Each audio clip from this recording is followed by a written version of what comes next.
Ang maayong balita kabahin sa Genesis Kapitulo 14. Giluwas ni Abram si Lot. Si Amrapel nga hari sa Shinar, si Ariok nga hari sa Elasar, si Kadorlahamor nga hari sa Ilam, ug si Tidal nga hari sa Goyim.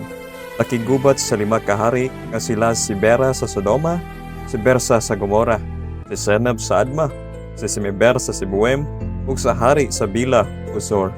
Kining 5 ka hari naghiusa sa ilang kusog dito sa walog sa Sedem, nga mauna ang patayng dagat. Giulipon sila ni Kadorlahamor sulod sa 12 ka tuig, apan sa ika-13 ka tuig mialsa sila batok kaniya.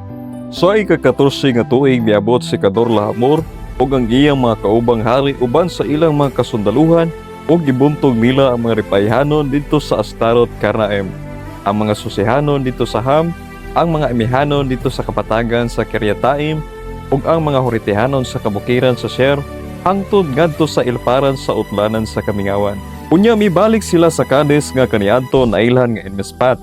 Nailog nila ang tibuok yuta sa mga Amerikanhon, ingon man ang mga Amorihanon nga nagpuyo sa Hasason Tamar. Unya gitigom sa mga hari sa Sodoma, sa Gomora, sa Adma, sa Sibuem, ug sa Bila ang ilang mga kasundaluhan dito sa walog sa Sedem ug nakigubat sila. Batok kang Kadorlahamor sa Ilam, kang Tidal sa Goyim, kang Amrapel sa Shinar, ug kang Ariok sa Elasar. 5 ka hari batok sa upat. Ang walog sa Sedem daghan kaayog mina sa asfalto, ug sa dihang misibog ang hari sa Sodoma ug ang hari sa Gomora gikan sa panggubatan, nangahulog sila sa mina sa asfalto. Ang uban nakaikyas ngadto sa bukid. Gikuha sa upat ka hari ang tanan dito sa Sodoma ug sa Gomora, lakip ang mga pagkaon ug nanglakaw sila. Idala usab nila si Lot nga pagumangkaw ni Abram ug ang tanan niyang kabtangan, kay didto man siya magpuyo sa Sodoma. Apan dihay nakaikyas og gisugilo niya kini kang Abram, ang Hebreo. Dito siya magpuyo dool sa sagradong mga kahoy ni Mamre. Ang Amorihanon igsuon ni Iskol ug ni Aner nga mga kaabi ni Abram. Sa pagkasayo ni Abram nga gibihag ang iyang pagkumangkon, itigom niya ang mga sinaligan tao sa iyang pundo nga 318 kabuok ang tanan. Igukod nila ang upat ka hari hangtod sa Dan. Didto gibahay niya ang iyang mga tao sa nagkalain-laing pundo ug sa pagkagabii gisulong ug gibuntog nila ang mga hari. Igukod nila ang ilang kaaway hangtod sa Hoba, amihanan sa Damasco, ug nabawi nila ang tanang kabtangan. Nabawi usab ni Abram ang iyang pagumangkon nga si Lot ug ang iyang mga kabtangan, lakip ang mga babayi ug ang ubang mga tao. Ipanalanginan ni Melkisedek si Abram.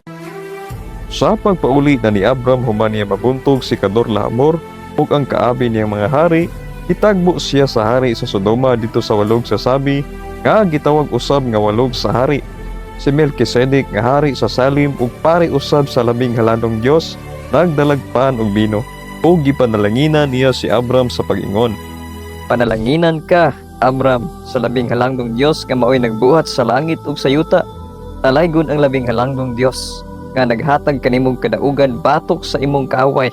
O gihatagan siya ni Abram sa ikapulo nga bahin sa tanan nga iyang nailog.